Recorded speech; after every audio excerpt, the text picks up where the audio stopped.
బయటపడ్డాయని తెలుస్తుంది. ఇదే లిక్కర్ స్కామ్లో మీ ఎంపీ మిథున్ రెడ్డి గారు ఆల్రెడీ జైల్లో ఉన్నారు. మరికొందరు మంది నేతలు దీనిలో జైలుకి వెళ్ళే అవకాశం ఉందని చెప్తున్నారు. ఎలా చూస్తారు, అసలు ఏ కోణంలో చూస్తారు దీన్ని? లక్ష్మీనాథ్ గారు, మీకు పెన్నులు ఉన్న పెద్దలకి యాజమాన్యానికి హృదయపూర్వక నమస్కారం. నమస్తే అండి. రాజు కసిరెడ్డి గారికి రేపు 1వ తారీఖున బెయిల్ వస్తుందని తెలిసి ఆ బెయిల్ రాకుండా అడ్డుకోవడానికి ఇది ఒక కుట్రగా చేస్తున్నటువంటి పరిణామం.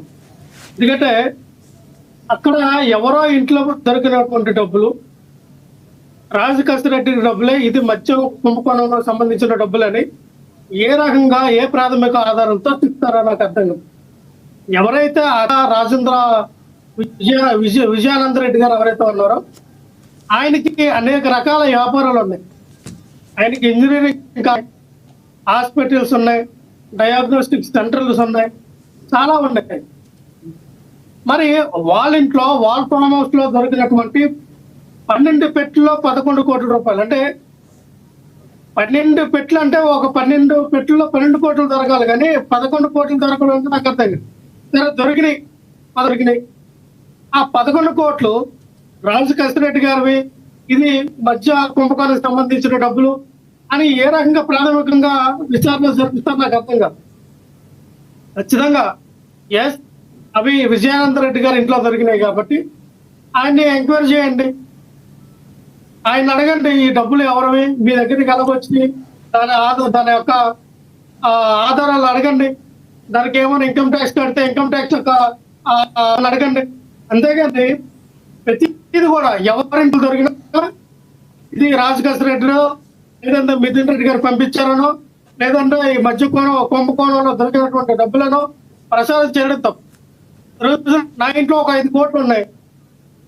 ఈ 5 కోట్లు కూడా జగన్మోహన్ రెడ్డి గారు పంపించారో లేదా మిథున్ రెడ్డి గారు పంపించారో లేదంటే తమ ఎక్స్పోజెట్ ఎవరో పంపించారని చెప్పి రేగి లక్ష్మణరావు ఇంట్లో ఒక 5 కోట్లు దొరికినాయి, ఇది మధ్య కుంభకానికి సంబంధించిన డబ్బులే అని పేపర్లో రాసేస్తారా, టీవీలో మాట్లాడేస్తారా? తన యొక్క ఈ రేగి లక్ష్మణరావుకి ఈ 5 కోట్లు ఎలాగొచ్చినాయి, ఎక్కడి నుంచి వచ్చినాయి, తన వ్యాపారాలు ఏంటి, దాని లావాదేవీలు ఏంటనేది దాని పూర్వఫలాలు తెలుసుకుని మాట్లాడాలి. అంతేగాని నా ఇంట్లో ఒక 5 కోట్లు దొరికాయి కదా, ఈ డబ్బులు తీసుకెళ్ళి నేను వైఎస్ఆర్ పార్టీలో ఉన్నాను, ఇవి జగన్మోహన్ రెడ్డి గారికో సజ్జల రామకృష్ణ గారికో లేదా మిథున్ రెడ్డి గారికి సంబంధించిన డబ్బులు లేదా ఈ మధ్య కుంభకోణానికి సంబంధించిన డబ్బులని మీరు ఫేక్ స్టేట్మెంట్లు ఇచ్చేసి రాష్ట్రంలో ఉన్నటువంటి ప్రజల్ని గందరగోళం చేసే పరిస్థితులు ఏర్పడతామని. అంటే లక్ష్మణరావు గారు ఇక్కడ ఇప్పుడు ప్రధానంగా బయట వస్తున్న వార్తల్లో ఏంటంటే మిథున్ రెడ్డి గారు దీనిలో అరెస్ట్ అవడం అనేక అనుమానాలకు తావిస్తుంది. మిథున్ రెడ్డి గారు అరెస్టు కాకముందు కూడా వైసీపీ నేతలందరూ ఈ రకంగానే మాట్లాడారు. ఆయన అరెస్ట్ అయిన తర్వాత ఇప్పుడు మరి ఏమి మాట్లాడలేని పరిస్థితి కాదంటారా? ఇక్కడ లక్ష్మణరావు గారు మీరు చూడాలా, మిథున్ రెడ్డి గారు అరెస్ట్ అయిన తర్వాత ఎవరు మాట్లాడలేదు అనుకోండి. మిథున్ రెడ్డి గారిని అరెస్ట్ చేసిన తర్వాతనే ఇంకా గట్టిగా ఊపందుకైంది. ప్రతి ఒక్కరు కూడా ప్రెస్ మీట్ పెట్టి ఇది అక్రమ కేసులు, అక్రమకు అరెస్ట్ చేస్తూ ఉన్నారు, ఇది పొలిటికల్ వెండట, కాన్స్పిరసీ రాకుంది దీంట్లో అని ఖచ్చితంగా దీని కేసు పూర్వఫలాలను మీరు పరిశీలించాలి. మీ దగ్గర ఉన్న ఆధారాలు ఏంటి, ఏ ఎవిడెన్స్ ప్రకారంగా మీరు అరెస్ట్ చేస్తూ ఉన్నారు. ఈ రోజు ఈ రాజు కసిరెడ్డి అనే వ్యక్తికి హైకోర్టులో అఫిడవిట్ దాఖలు చేశారు.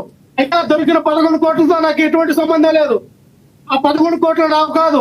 ఆ 11 కోట్లు ఏవైతే మరి ఆ యొక్క విజయానంద రెడ్డి ఇంట్లో తీగ విజయానంద రెడ్డి ఇంట్లో దొరికినాయో అనేక రకమైన వ్యాపారాలు ఉన్నాయి, కాలేజీలు ఉన్నాయి, డయాగ్నోస్టిక్ సెంటర్స్ ఉన్నాయి, వాళ్ళకేమో అనేక రకమైన బిజినెస్లు ఉన్నాయి. కాబట్టి వాళ్ళని అడగండి, దానికి నాకు సంబంధం ఏంటి, నాకు రావాల్సిన బెయిల్ అడ్డుకట్టి నాకు బెయిల్ రాకపోవడానికి ఈ యొక్క సిట్టి చేస్తున్నటువంటి దొంగ విచారణ అనేది ఆయన ఈ రోజున హైకోర్టులో దాఖలు చేస్తున్న అఫిడవిట్. నేను ఒకటే చెప్తున్నా లక్ష్మీనాథ్ గారు, మీరు మిథున్ రెడ్డి గారు ఒక కథ చెప్పారు, జగన్మోహన్ రెడ్డి గారికి అంటించాలని ఇంకొక కథ చెప్తా ఉన్నారు, అందులో సజ్జల రామకృష్ణ రెడ్డి గారికి అంటించాలని ఇంకొక కథ చెప్తా ఉన్నారు. అందులో ఎవరైతే ప్రభుత్వానికి సంబంధం లేనటువంటి వ్యక్తులు, మిథున్ రెడ్డి గారు ఒక ఎంపీ, పార్లమెంట్ సభ్యులు, లోక్సభ సభ్యులు, ఆయనకి ఆంధ్రప్రదేశ్ రాష్ట్రంలో జరిగిన దానికి సంబంధం ఉండదు. అయినా ఆయన తీసుకొచ్చారు. మా రిటైర్డ్ అయినటువంటి ఓఎస్ కృష్ణమోహన్ గారిని, అలాగే ఆ దేవారెడ్డి గారిని, అలాగే చాలా మందిని కూడా వాళ్ళకి సంబంధం లేని కేసుల్లో వాళ్ళకి ఇరికించడం, వాళ్ళ నుంచి ఏదో ఫేక్ ఎవరైతే మీకు అధికారులు కొంతమందిని లొంగ తీసుకొని అరెస్ట్ చేస్తారో రైట్. అధికారుల నుంచి ఒక ఫేక్ స్టేట్మెంట్ తీసుకొని, ఈ స్టేట్మెంటే ఇగో జగన్ గారి పేరు చెప్పారు, ఇగో సజ్జల వెంకటరెడ్డి గారి పేరు చెప్పారు, ఇగో విజయసాయి రెడ్డి గారికి ఇంత ఓటో ఉన్నాయంట, అంత విజయసాయి రెడ్డి గారే చేశారని చెప్పారు. అసలు పూర్వపల్లాల ఫస్ట్ నుంచి ఏం మాట్లాడారండి? ఒక్క సంవత్సరం క్రితం ఈ డబ్బులు ఏవైతే ఉన్నాయో కుంభకోణం గురించి మాట్లాడే డబ్బులు 1,00,000 కోట్ల అవినీతి, మధ్య కుంభకోణం ధర 1,00,000 కోట్ల అవినీతి జరిగిందన్న. 6 నెలలు అధికారంలోకి వచ్చిన 6 నెలల తర్వాత 50,000 కోట్లు అన్నారు. అధికారంలోకి వచ్చిన తర్వాత మరొక 9 నెలలు గడిచినాయి. 9 నెలలు గడచగానే ఇక 50,000 కోట్లు కాదు 30,000 కోట్లు అన్నారు. 30,000 కోట్లు కాదు 25,000 కోట్లు అన్నారు. 25 కాదు 18 అన్నారు. 18 కాదు ఇప్పుడు 3,500. 3,500 కోట్లు కాదు ఇగో 11 కోట్లు దొరికినాయి. ఇగో ఈ 11 కోట్ల కుంభకోణం సంబంధించి అంటే ఇప్పుడు దొరికిన అమౌంట్ వరకే చెప్పారు కానీ